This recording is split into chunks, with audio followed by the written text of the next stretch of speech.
There are places in history where the world seems to pivot quietly, almost without realizing it. In the 17th century, one such place was Yemen, a rugged land of mountains rising like broken stone fortresses, valleys carved by centuries of wind, and a coastline that opened directly onto the beating heart of the early modern world, the Red Sea trade routes. The story begins not in a palace or a court, but in the highlands, where mist creeps across terraced fields each dawn. There, farmers tended a shrub whose significance they themselves barely understood. The cherries they harvested were dried, hulled, roasted, and brewed by wandering Sufi mystics long before any empire realized what it possessed.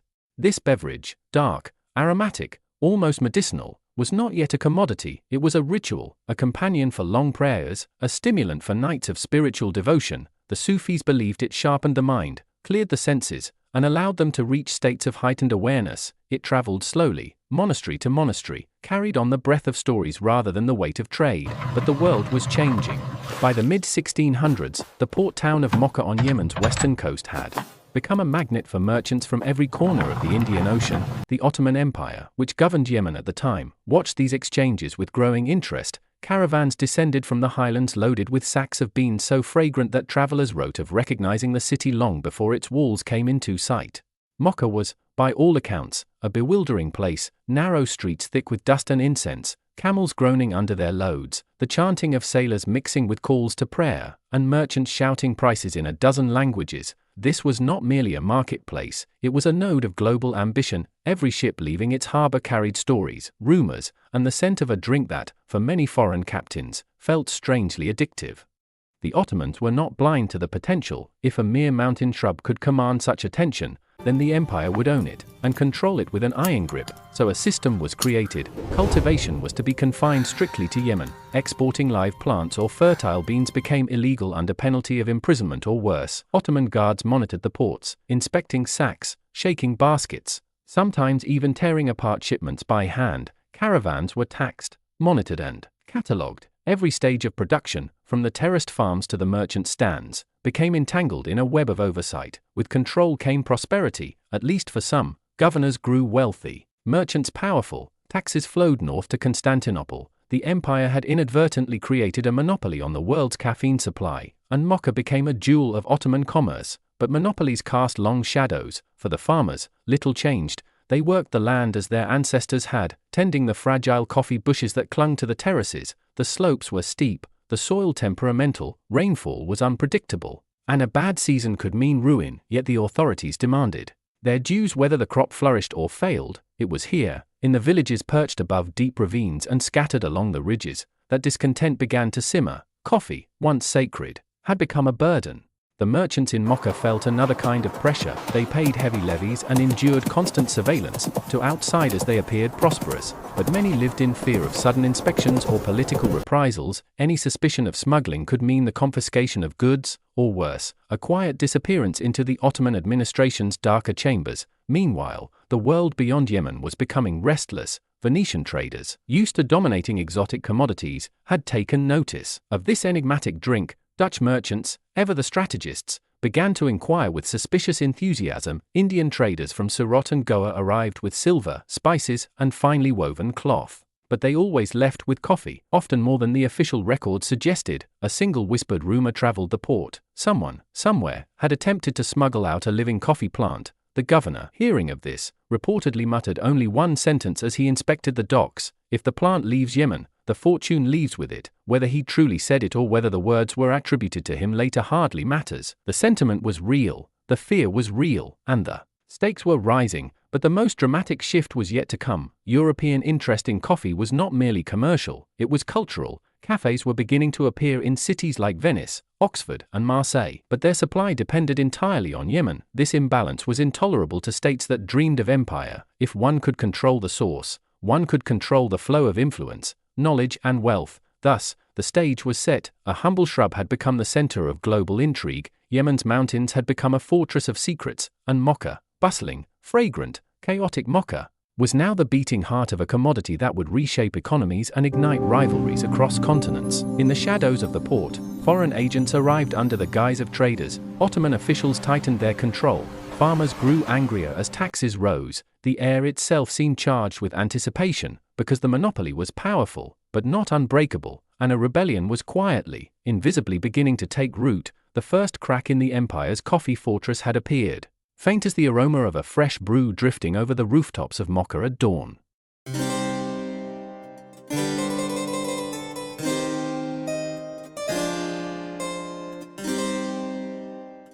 By the late 17th century, coffee had ceased to be a curiosity, it was an obsession, and Yemen was its reluctant throne. From the moment caravans began their descent from the highlands, the empire's machinery awakened, officials emerged from arcaded offices, scribes prepared their ledgers, and tax collectors stood armed beside tall wooden scales. The whole process felt less like commerce and more like a ritual of extraction. Every bag was weighed, inspected, taxed and tagged. Every discrepancy was questioned, every protest ignored. In Mocha, the scent of coffee had once meant comfort, now it carried something sharper, the smell of surveillance. At dawn each morning, as muezzin's calls echoed across the harbour, long lines of merchants snaked toward the customs gates. Ottoman guards watched with narrowed eyes, measuring not just weight and quality, but hesitation, a paused breath, a stammer, an unsteady hand. These were enough to summon an inspection that could ruin a trader's fortunes. The economy of the Forbidden Bean, as travelers later called it, was held together by fear. For the wealthy merchants, opportunity and danger existed in equal measure. Coffee made some of them powerful, but not secure. Their success depended on maintaining favor with Ottoman administrators, men who changed laws overnight, demanded bribes discreetly, and punished non-compliance with a cold efficiency. For smaller traders, the pressure was suffocating. They borrowed money to buy stock, gambled on fluctuating prices, and prayed that storms would not delay the caravans. A late shipment could mean bankruptcy, an accusation of smuggling could mean disappearance, yet it was the farmers who suffered most. High in the mountains, entire villages depended on the harvest. Coffee bushes demanded meticulous care, terrace soil, shaded slopes, careful pruning. Water had to be carried by hand across ridges. A drought could devastate an entire region, but the taxes remained fixed, indifferent to nature's whims. When the crop failed, families starved. When it flourished, officials raised the levies. Resentment grew quietly at first, then it spread.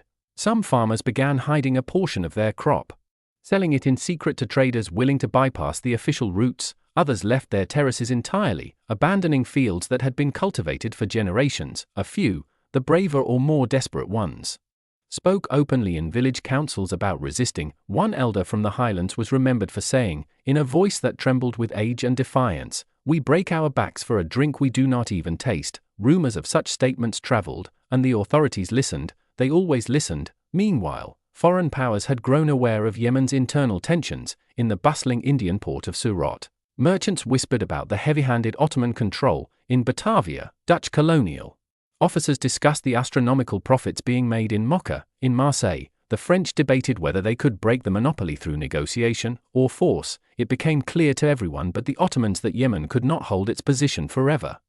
A monopoly this valuable attracted not only trade, but espionage. Agents began to appear in Mocha disguised as clerks, sailors, scholars, even pilgrims. Some offered bribes, others tried charm, a few resorted to theft. Their goal was simple and audacious: obtain a fertile coffee bean, or better yet, a living plant. But the Ottomans had prepared for this. Seeds for export were always parched, deliberately heated until they lost their ability to germinate. The guards knew the trick. They sometimes cracked beans in their hands to check their brittleness. Any shipment that seemed too fresh was immediately destroyed. This only intensified foreign efforts. One Dutch merchant, writing anonymously years later, described Mocha as a labyrinth of suspicion where every shadow hides either a spy or the man who watches him.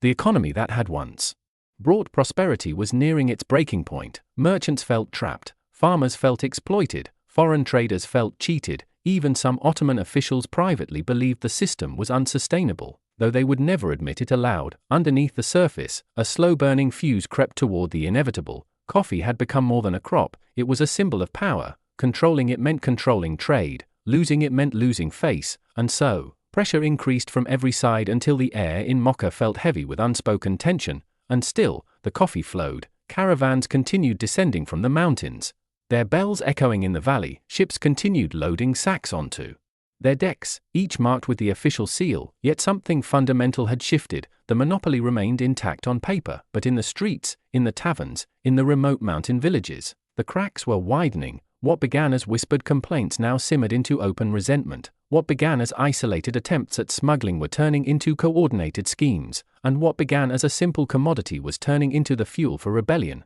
The forbidden bin had become a burden too heavy to bear, and as demand abroad soared, so did desperation at home. The world was no longer content to be kept out, and Yemen was no longer willing to be kept down. The economy that had created an empire now threatened to destroy it.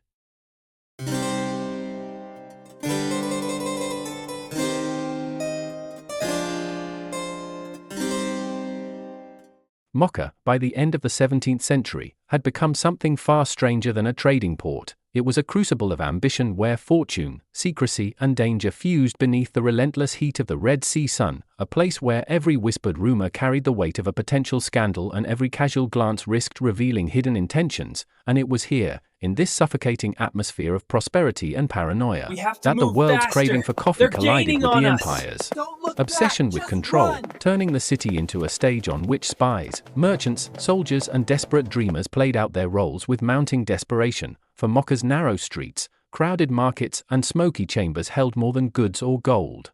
They held information, and information was the most valuable commodity of all, especially when the stakes involved breaking the most jealously guarded monopoly on earth. And so as foreign ships anchored cautiously in the harbor, their decks stacked with spices, textiles, and silver, men disembarked carrying not only ledgers but coded letters, secret intentions, and orders from distant powers hungry for dominance.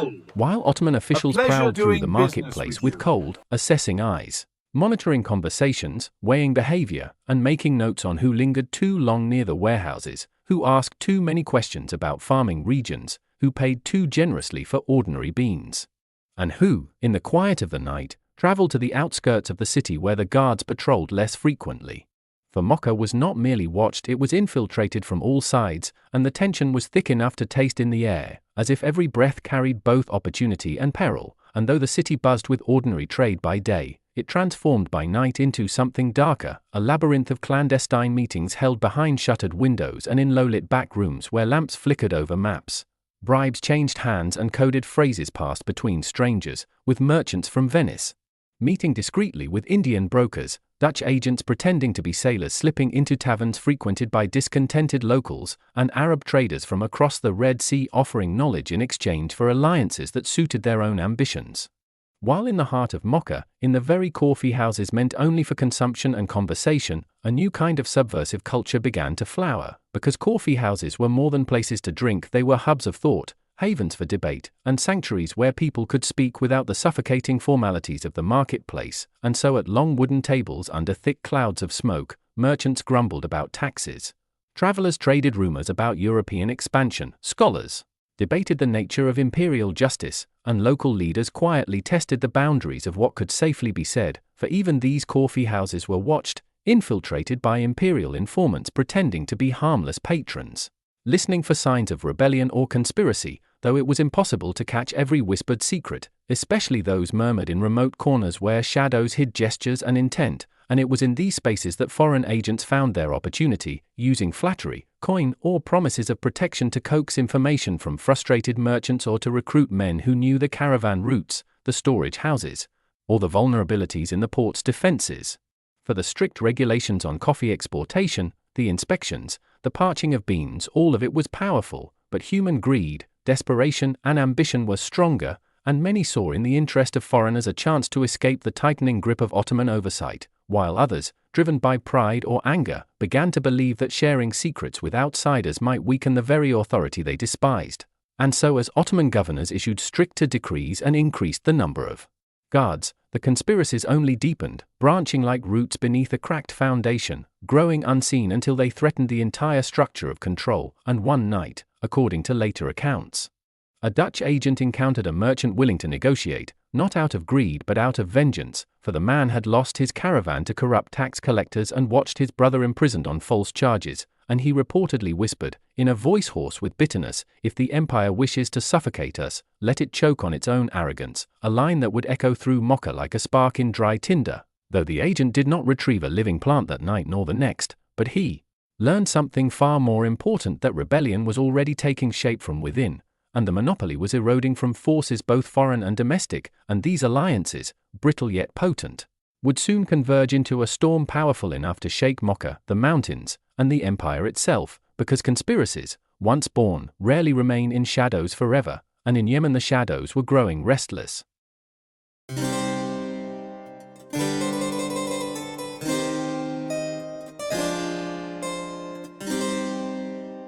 The rebellion did not begin in the bustling alleys of Mocha, nor in the candlelit chambers where spies whispered over maps, but far from the sea, in the cold, thin air of the Yemeni highlands, where the mountains rise like ancient, jagged walls against the sky and the terraces carved into their slopes resemble scars left by generations of labor, and it was here, among villages perched above deep ravines, that the first true defiance took shape.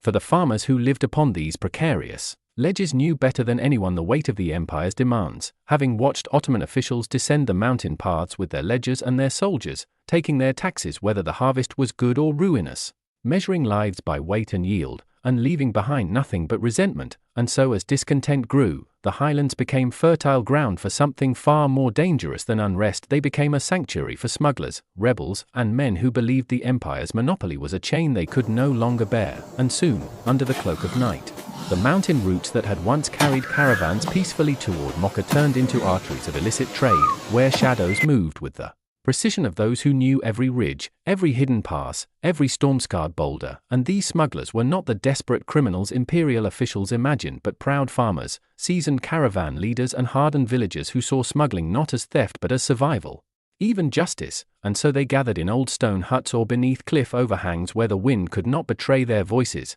planning routes that bypassed the official roads, choosing mule drivers who would not falter, and negotiating with foreign agents who risked their lives to slip inland from the coast. And in these secret meetings one could feel the shift of history, for these men did not merely trade beans, they were dismantling the monopoly piece by piece, grain by grain, sack by sack. And though the empire increased patrols, sent more soldiers, and posted larger rewards for informants, the highlands proved impossible to tame, for every captured smuggler was replaced by two more, and every confiscated load seemed only to deepen the resolve of those who remained free. And soon stories began to circulate of entire villages organizing themselves to hide coffee cherries before Ottoman collectors arrived, drying them in caves, burying them beneath old granaries, or smuggling them down hidden ravines to meet foreign traders under the cover of dust storms. And some of these villages operated with such coordination that they resembled miniature republics, governed not by imperial decree but by a collective sense of purpose, bound together by shared anger and shared risk. And as the network expanded,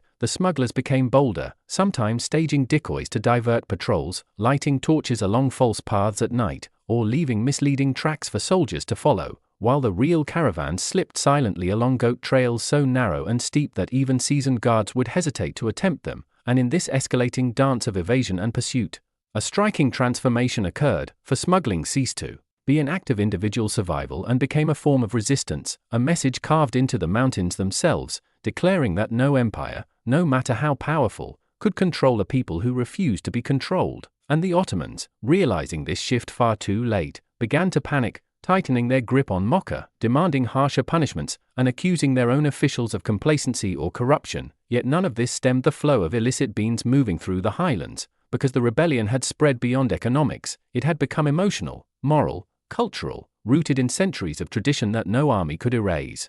And at the heart of this movement were figures the empire could never fully identify, charismatic smugglers whose names were spoken in hushed admiration, men and women who navigated the mountains with uncanny skill, who negotiated with foreign agents using coded riddles, and who understood that their work was not only profitable but revolutionary. And as the smuggling routes expanded, so too did the world's hunger for fertile beans, drawing foreign powers deeper into the mountains with promises of silver, protection or escape. And soon Mocha's conspiracy-ridden streets were only one front in a battle that had spread to the very peaks of Yemen, where the thin air carried not just the scent of coffee blossoms but the unmistakable tension of an empire losing its hold. For in the highlands, rebellion was no longer whispered, it was practiced, lived, embodied, and each sack that slipped through the empire's grasp carried with it the silent certainty that the monopoly was dying, not by assault or decree, but by the unbreakable determination of a people who refused to surrender their land, their labor, or their dignity. And as the Ottomans scrambled to tighten their control, the mountains remained unmoved, ancient and indifferent,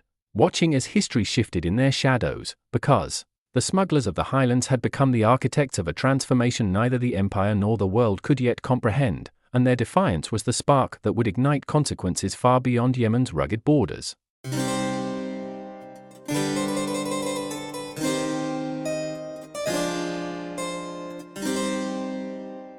The Ottoman Empire, long accustomed to ruling through certainty and ritual, could no longer ignore the tremors rising from Yemen's mountains and marketplaces, for reports began pouring into the governor's residence in Mocha with an urgency that shattered the usual bureaucratic calm, describing hidden caravans slipping past roadblocks, villages refusing to surrender their yields, merchants vanishing into the night with sacks of untracked beans, and foreign agents moving with a boldness that suggested they believed the empire was losing its teeth. And these reports, blotted with dust, sweat, and fear, piled up on the governor's desk like accusations, forcing him to confront the uncomfortable truth that the monopoly he was sworn to protect was no longer secure. And so, in a surge of desperation, the empire struck back with cold, methodical force, dispatching detachments of janissaries into the highlands, hard-eyed soldiers trained in discipline and obedience, who marched through villages with heavy steps and heavier suspicion, their orders clear: root out the smugglers, punish the collaborators, restore fear where loyalty had faltered, and they erected checkpoints on every major route, interrogated caravan leaders, seized stores of beans without explanation, and imposed emergency levies that crushed already struggling families. Yet with every act of intimidation, the empire only deepened the resentment boiling beneath the surface, for the people of Yemen were not easily cowed. And the mountains themselves offered protection no empire could fully penetrate, and so the janissaries, frustrated, exhausted and bewildered by the terrain, soon found themselves chasing phantoms, following tracks that vanished into sheer cliffs, raiding huts abandoned hours before their arrival, and discovering hidden granaries carved into stone walls so cleverly concealed they seemed to materialize only when locals wished them to be seen. And in Mocha, things grew darker still, for the governor, alarmed by the continued flow of illicit beans reaching the coast, instituted a regime of surveillance more invasive than anything the city had known, stationing informants in coffeehouses, bribing servants to spy on their employers, and empowering customs officers to detain anyone whose behavior hinted at secrecy, while the harbor became a maze of inspections where soldiers stabbed sacks with long iron rods to detect concealed cherries and opened crates of unrelated goods under the assumption that every merchant was a conspirator. And foreign traders, once treated with formal courtesy, now faced interrogations that lasted hours, with their documents scrutinized, their quarters searched, and their movements tracked by men who recorded even the slightest deviation from expected behavior, creating an atmosphere so suffocating that even innocent sailors avoided lingering conversations for fear of being overheard. Yet despite this tightening vice, despite the patrols, the raids, the arrests, the smuggling not only continued, but flourished, driven by networks that had grown too complex, too decentralized and too deeply rooted in local anger to be erased by force. And with every failed attempt at suppression, whispers began circulating among Ottoman officials that the monopoly might indeed be slipping beyond salvation. A rumor that reached the governor himself and sent a tremor of panic through the highest ranks, for they understood that losing control of coffee meant losing revenue, prestige, and influence in a world where European powers were growing ever more aggressive in their colonial ambitions, and that panic soon led to more brutal measures. Forced relocations, increased taxation, the arrest of village elders, and the public punishment of suspected smugglers meant to serve as warnings. Yet even these spectacles achieved nothing but further unification among the rebels, who now saw their struggle not simply as an economic defiance but as a defense of autonomy, land, and dignity, and so the empire's crackdown became a catalyst rather than a deterrent, accelerating the very rebellion it sought to extinguish. And somewhere in the chaos, foreign agents observed the escalating conflict with sharpened interest, understanding that the monopoly was beginning to tear itself apart from the inside, creating a moment of opportunity they would soon exploit with a boldness that would reshape the global history of coffee.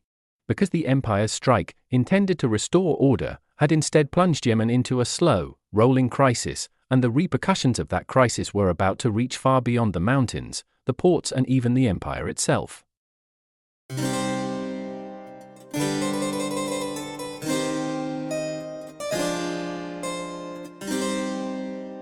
The sea took on a different character once the conflict moved beyond furtive barter into open contest. What began as quiet transactions under moonlight hardened into a protracted struggle of cunning, endurance, and brutal expedients, and those who called it a war were not invoking metaphor but truth. For between the jagged coastline of Yemen and the far-flung markets of the Indian Ocean there unfolded a campaign as systematic and as consequential as any fought by regular armies, with dhows and small feluccas serving as squadrons, smugglers as irregular commanders, merchants as financiers, and imperial patrols as the opposing fleet. and at its heart lay a transformation in method. No longer were clandestine transfers the preserve of solitary risk-takers slipping a sack under a toll. Instead, entire networks coalesced into structured operations that resembled trade companies in miniature, complete with lookouts, false manifests, double agents and contingency plans for capture, because the stakes had swollen. A single living plant, a manuscript describing processing techniques, bundles of green cherries that would germinate if planted abroad, could remake fortunes and topple the delicate balance of power that the Ottoman administrators in Mocha had so jealously enforced. And so the smugglers adapted, learning to intercept patrol routes, to bribe harbor officials with jewelry and favors, to hide caches in sinkholes and ancient cisterns, and to build alliances with seamen in distant ports who could launder contraband into legitimate cargoes. The empire, for its part, escalated in kind, deploying heavier boats, rotating patrol schedules unpredictably, torturing informants to discover the names of ringleaders and instituting public punishments designed to deter participation. Yet every harsh decree produced a corresponding countermeasure, and thus the conflict ricocheted between repression and reinvention like a wave-hitting cliff. Central figures emerged who were neither noble nor notably villainous by grand standards. People like Nadir, once a small-time coastal skipper whose name would be whispered in port lanes with a mixture of admiration and fearful respect. He learned to read the geography of hunger and opportunity, to time departures by the moon's phase, to recruit crews who were bound by more than money, and to trade in intelligence as readily as in sacks, passing notes encoded in merchant ledgers so that a cargo listed as dried fish would be understood in two ports to mean 2 chests of green beans concealed beneath. Rival bands formed and dissolved with the seasons. Marriages were brokered to secure safe havens inland. And even religious figures sometimes acted as intermediaries, using the trust invested in them by villagers to pass messages and to shelter precious seedlings beneath the floorboards of madrasas. The smugglers' war also turned many coastal towns into pressure cookers of suspicion. Sailors who had once been welcomed were now eyed warily. Inns were watched. The smell of coffee, once a mark of comfort, became an index of treachery, and puppet customs declarations proliferated, with corrupt clerks colluding to fabricate paperwork that smoothed passage for favored cargoes, only for rivals to intercept those same shipments at sea and sell them on to the highest bidder in another harbor. As this shadow economy thickened, foreign powers sharpened their intent and their methods. The Dutch and the Portuguese and sundry private traders investing in discreet studios where young botanists and gardeners experimented with transplanted seedlings, learning through painful failure what Yemen's growers had known by instinct, and the knowledge that took years to distill, about shade, soil, timing of harvest and the subtle art of drying, became a currency that traveled in pockets rather than in chests, traded for gold, secrecy and the promise of asylum when the time came to flee. Violence, when it occurred, was brutal and often personal. A captured smuggler might be humiliated publicly, his hands displayed as evidence that the state could mete justice out. Entire crews sometimes vanished after being taken aboard patrol ships, their boats cut loose and left to drift as warnings to others. Vendettas gnawed at communities, with families exacting reprisals for collaborators. And small pitched battles erupted on isolated coves and headlands where knowledge of the tide could mean the difference between life and a sinking grave. But the war was not won by blood alone. It was waged as much in law courts and governors' halls as on the water, with merchants lodging formal protests, diplomats exchanging curt notes and bribes cascading up through layers of administration until the very instruments of imperial order were co-opted by the same market pressures they sought to restrain. In practical terms, the conflict produced innovations, decoy fleets, false convoys escorted by hired thugs who drew attention while the true cargoes skirted the shore, secret drying houses disguised as fish smokehouses or salt stores, coded textiles where particular patterns instructed coastal contacts where to land, and a system of maritime signals, fires, flagged cloths, and the beating of hollow goods that allowed messages to travel faster than any courier could manage. At the same time, the social consequences rippled inland. Villages that once operated in relative isolation found themselves folded into trans-regional economic circuits, and some elders who resisted involvement were forced into choosing sides, thereby fracturing old loyalties. Entire kin groups emigrated when their ability to subsist was undermined by punitive taxation, swelling the populations of port towns where the smugglers recruited crews and clerks in equal measure. The war's odd paradox was that it created a new class of stakeholder who profited from the continuance of conflict: middlemen and brokers who thrived on arbitrage between markets, sailors who earned riches disproportionate to their risk, and foreign agents who could point to growing supplies in their respective colonies as proof that the monopoly was irretrievable. And their vested interest in preserving uncertainty meant that peace was not simply a matter of defeating smugglers but of restructuring the entire political economy of coffee trade. Ultimately, the smugglers' war tipped the scales not by one decisive battle but through attrition and diffusion. The knowledge of how to plant, cultivate and process coffee slowly leaked outward in dribs and small consignments until gardeners in Batavia and the Coromandel coast, having acquired seedlings, manuals, and the practical know-how traded by desperate men, began to coax cups from foreign soils, and when those first plantations yielded a harvest, the global market's dependency on Mocha began to wither like drying leaves. The Ottoman fiscal edifice tottering as revenues fell and as the costs of repression rose, and the final irony was sharp. The very measures intended to secure dominion, tighter control, heavier punishment, more invasive surveillance, amplified the incentives for extraordinary risk-taking, accelerated the dispersal of vital knowledge and transformed an isolated agricultural technique into a worldwide industry. So that by the time the last major crackdown had been attempted, the smugglers' war had already achieved its underlying aim without ceremony. It had dispersed the seed of a global commodity and changed the economic map of an age, leaving Yemen to nurse old grievances and memories even as faraway plantations in other hemispheres began to hum with the new, unstoppable industry that centuries later would fill every street corner and every morning with the very drink they had once tried to hoard.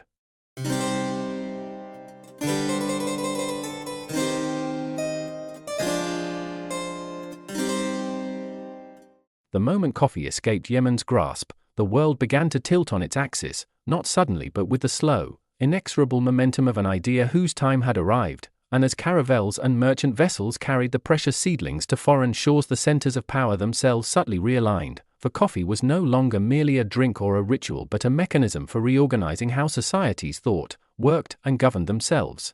In the Dutch-controlled island of Java, the first cautious experimentations by colonial botanists blossomed into a formidable agricultural machine, with terraced plantations scaling volcanic slopes and entire populations conscripted, willingly or not, into tending the fragile trees. And as the first crates of Javanese beans sailed toward Amsterdam, the merchants of Europe felt something akin to a tremor, for this was a commodity whose value defied the rhythms of traditional trade, drawing investors, speculators, and sovereigns alike into its orbit, reshuffling monopolies with quiet violence. Coffeehouses erupted across European capitals like sparks along a fuse, places where men of every profession huddled to argue politics, wager fortunes, draft schemes of literature and revolution, and while no empire ever admitted it, these smoky rooms became laboratories for dissent, driving the emergence of newspapers, stock markets, and coded gossip that could topple ministers before armies ever marched.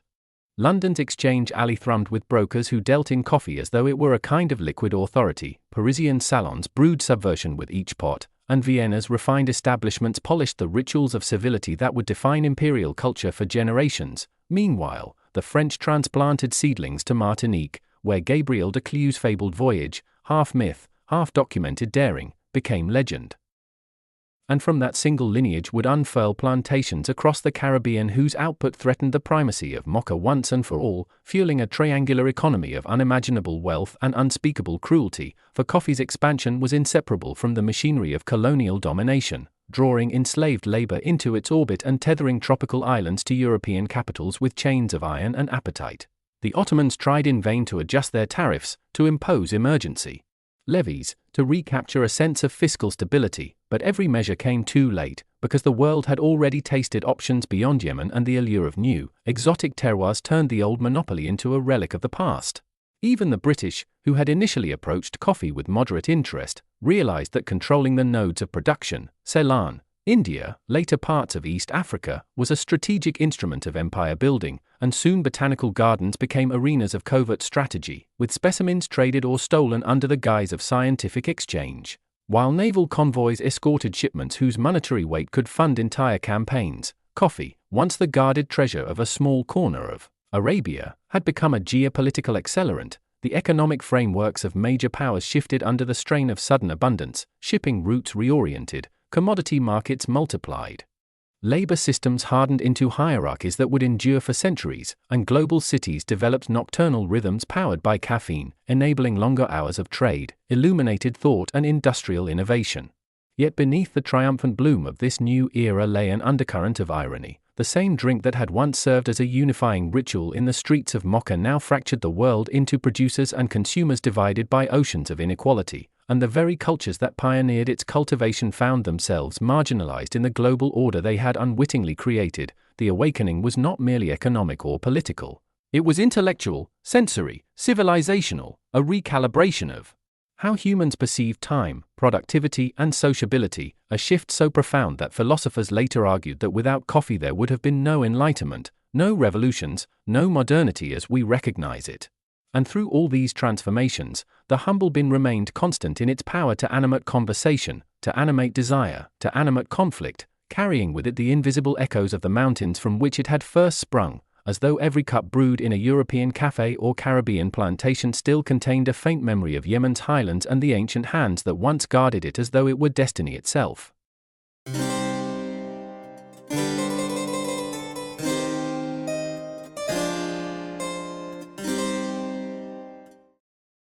Centuries have passed since the first seedlings slipped through the guarded ports of Yemen, yet the echo of that age, of smugglers navigating moonlit waters, of monopolies rising and collapsing, of empires reshaping their ambitions around a single, aromatic berry, still vibrates quietly beneath the routines of our modern world, for every cup brewed today carries within it an unbroken chain of human decisions, risks and desires stretching back to those rugged highlands where coffee first rooted itself in terrace soil, and to drink it is, in a sense, to sip history itself, distilled into warmth and bitterness. What began as a local ritual of mystics and merchants has become a global choreography that links millions of people who may never meet, farmers in Ethiopia or Colombia rising before dawn to tend delicate cherries, harvesters moving in disciplined lines up steep slopes, workers operating mills where beans are pulped, washed and spread under the sun, traders navigating fluctuating markets, roasters in distant cities adjusting time and temperature to coax aroma from memory, and urban crowds clutching cups as though holding tiny anchors against the turbulence of their days. Yet for all this sophistication, the original paradox persists. The regions that first gave birth to coffee often benefit least from the colossal industry built upon it, a reminder that the legacies of empire do not vanish but simply adopt new disguises, shaping wage structures, trade agreements, and the invisible hierarchies of a supply chain that spans continents. And still, the symbolic power of coffee remains undimmed. It fuels conversations that alter elections, softens the edges of negotiations, comforts the lonely, energizes the exhausted, and acts as the unofficial currency of creativity, with countless novels, revolutions, discoveries, and heartbreaks unfolding over cups whose significance is rarely acknowledged. If one listens carefully in any cafe, whether tucked in a narrow alley of Istanbul, humming in the neon buzz of Tokyo, perched on a Parisian boulevard, or steaming on a quiet kitchen counter, one might sense a faint resonance from those early Yemeni ports, as though the past breathes invisibly each time steam rises from a fresh pour, reminding us that the world we inhabit was shaped not only by kings and conquests but by traders whose names were never recorded, by farmers who trusted in fragile plants, by sailors who defied patrols, by diplomats who miscalculated, and by the quiet, relentless march of a bin that refused to remain in one land. And perhaps that is the final lesson coffee offers, that global transformation can emerge from small origins, that power can hide in the mundane, that a humble fruit grown on sunburnt slopes can alter the destiny of continents, and that even now, in the clatter of cups and the murmur of conversations across the planet, the ancient whisper of Yemen endures, not as nostalgia, but as a reminder that the world's most profound shifts often begin in silence, in secrecy, in simplicity, before rippling outward into an impact felt long after the original story has faded into legend. Thank you for watching. If you enjoyed learning about this extraordinary event, please consider subscribing for more videos about forgotten moments in history. Until next time, I'm your narrator, and this was the War for Coffee, Smugglers, Spies, Rebels, and the Empire they defied.